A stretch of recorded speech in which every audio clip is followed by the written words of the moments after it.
Hey there, this is John Anthony Francis Wilcox, and today is Saturday, January the 31st, 2026.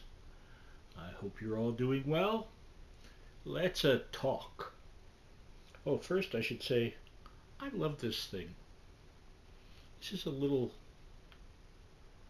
pendant I got that I find very kind of like 60s, maybe early 70s, and it's two pieces on a cord, which I guess you can see.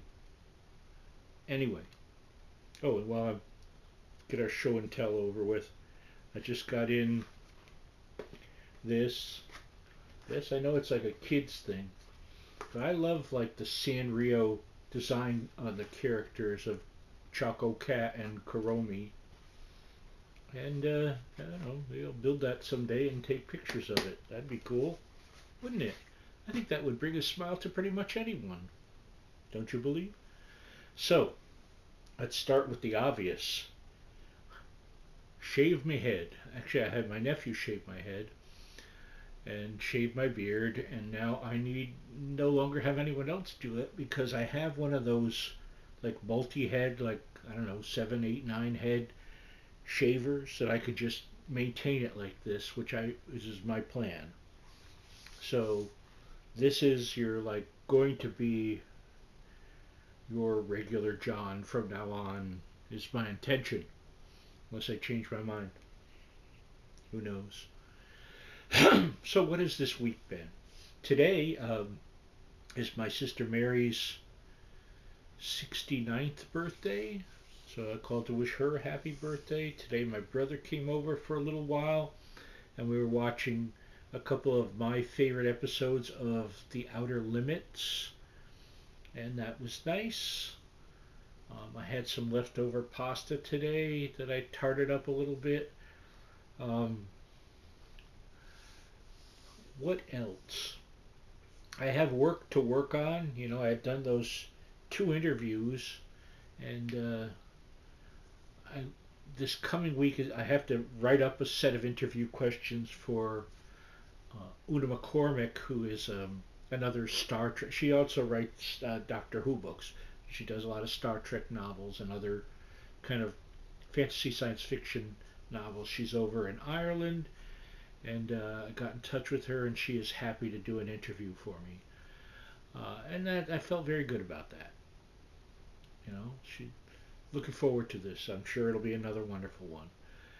Beyond that, of course, since we last spoke, there's been a lot of snow. It's been the snowmageddon that they said. I know we must have got about a foot here.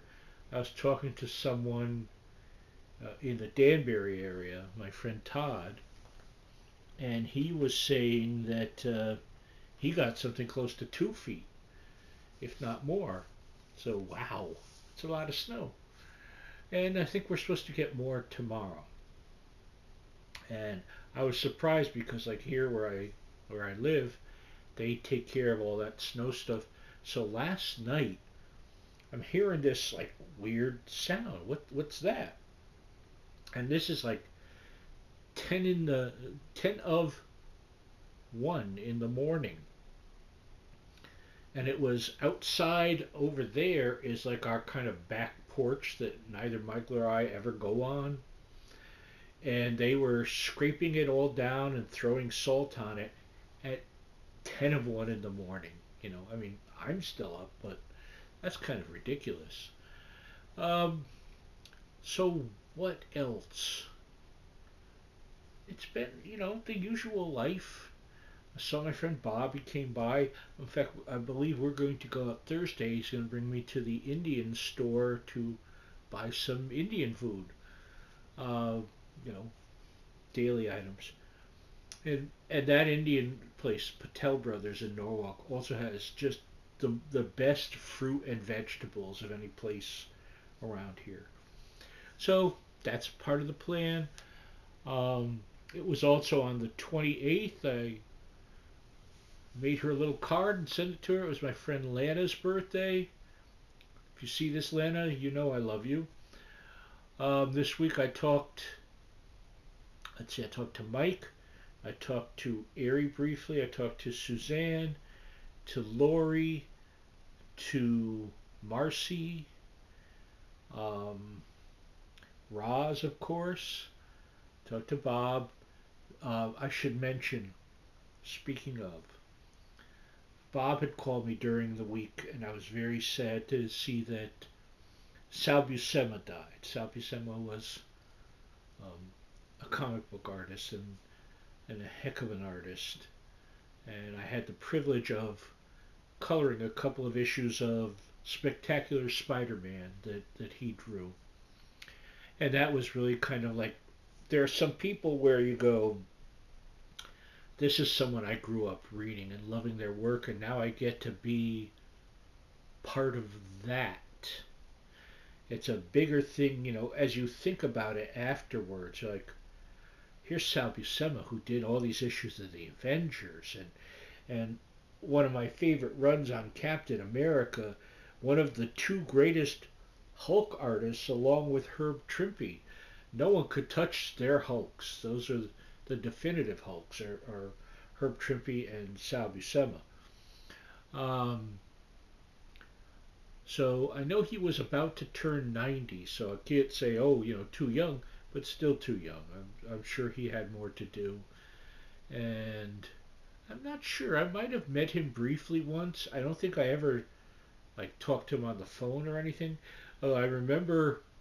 Here's a funny thing of just how good he is and how compliant and always looking to have the story be better. Okay, which is what all the great writers and artists do.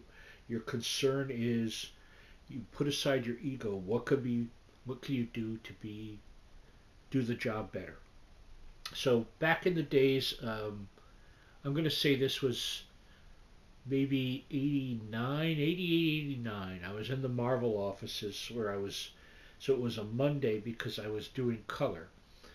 And Jim Salicrup, who was editing the Spider-Man books at the time, had a cover that looked fabulous to me. It was this beautiful cover that Sal had done.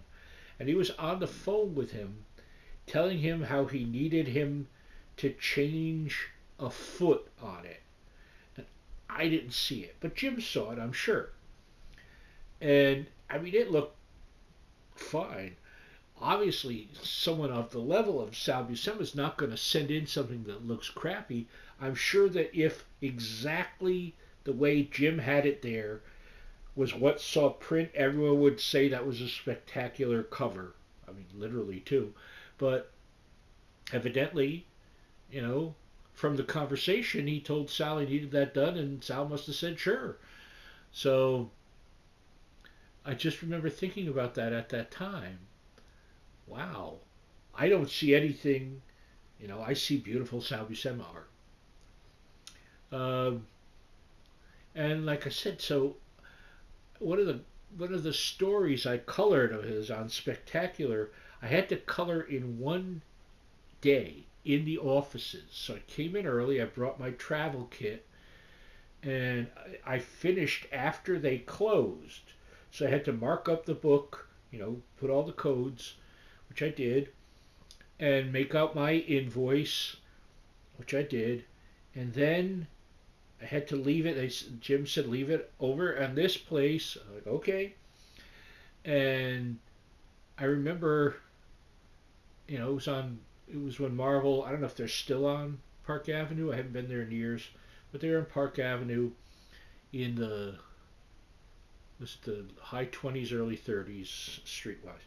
Anyway, from the floor you were on, you couldn't take the elevator because the elevator closed down at 5. So I had to walk up one or two floors and take a different elevator down from that elevator, which operated later.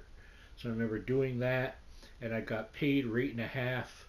But the whole time I was like, "Hey, I'm coloring Spider-Man, and I'm coloring Sal Buscema. Life is good." So, and you know what? Life was good when you're working on a Sal Buscema story. So I'm very sad for his loss. I have nothing but fond memories of all of his work. Um, I also want to amend something that I've been seeing.